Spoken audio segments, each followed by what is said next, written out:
I'm joined here with Matt Hughes, and he's a Canadian author. Now, you were recently introduced into the Canadian Science Fiction and Fantasy Hall of Fame. What does this acknowledgement mean to you? Well, it means I'm definitely a science fiction and fantasy author, which is not what I set out to be. I set out to be a crime writer, but people kept offering me contracts and said, if write us a science fiction or a fantasy book, and we'll publish it and give you money. So I did. And 20 years have gone by, and now I have about 20 science fiction and fantasy novels and a bunch of short story collections. And somebody noticed and said, well, we should put him in the Hall of Fame because he's done an awful lot. Yeah. And this Hall of Fame has a lot of some pretty big names, including David Cronenberg and William Gibson and more. So what does it mean for you to see your name alongside some of these people? Well, I guess it's a validation. Feels nice. Doesn't make me rich, but you don't get rich in this business anymore. It feels good. I mean, I spent all my life as a professional writer. I was a speechwriter for years and years, 30 years in BC, and before that I was a speechwriter for federal cabinet ministers. So getting on towards the end of all of this and getting nominated and inducted into the Hall of Fame, well, that's sort of a good capstone. And another one of your works, A God and Change, was also shortlisted for an Alberta Book Publishing Award. So a lot of your work is being recognized. And how does it feel to know that it is being recognized and a lot of it is being seen by other authors and people out there? Well, it feels good. It definitely does. The A God in Chains was produced by Edge Publishing of Calgary. And it's my first book with them. I've known the publisher there for 20 years. I used to edit books for him occasionally. And I also have another book out, came out in December, which I consider to be my life's great work. It's called What the Wind Brings, historical novel. And it's actually shortlisted for another award right now, the Endeavor Award. So that feels good. Oh, that's awesome to hear. And you're also currently in the process of writing Barbarians of the Beyond, which is a sequel to another book. So what does it mean for you what is it like writing this book, and has COVID had an effect on it at all?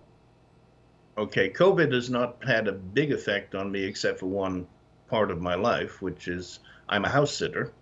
I have been a homeless drifter for 13 years now, going around the world living in other people's houses while I write. And in March, we went off to France for a house sit, and that was to be followed by a house sit in Romania. But we'd only been there about 2 weeks when everything fell apart, and we had to scramble and scrabble to try and get back to BC because we couldn't stay in France. The woman we were house sitting for came home, and it was a bit of a struggle because we kept getting our flights canceled and our train tickets canceled, and finally we had to rent a car and drive up to Paris Charles de Gaulle airport and cross our fingers that the flight we were booked on was actually going to take off. And it did, and we got back to BC, and we camped out with a friend of mine in Saanich on Vancouver Island for a while. But none of that interferes with sitting somewhere and tapping on the keyboard, so I continued to work. The book you mentioned, Barbarians of the Beyond, that's a working title.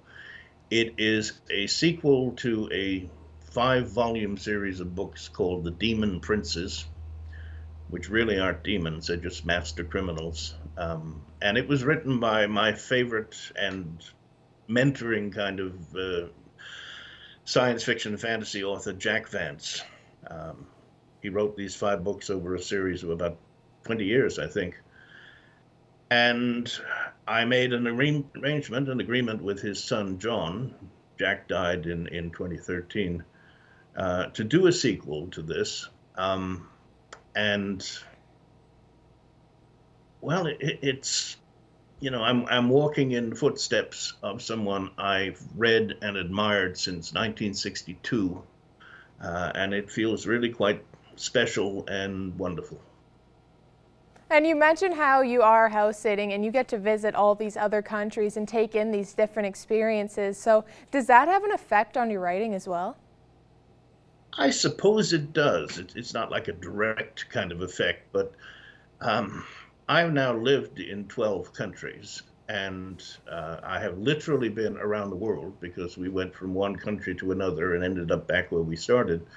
Um, I think it helps to live in different places, in different cultures, and not be a tourist living in a hotel, but live in a house or an apartment and go down to the store and learn to speak French and Italian in order to get the groceries.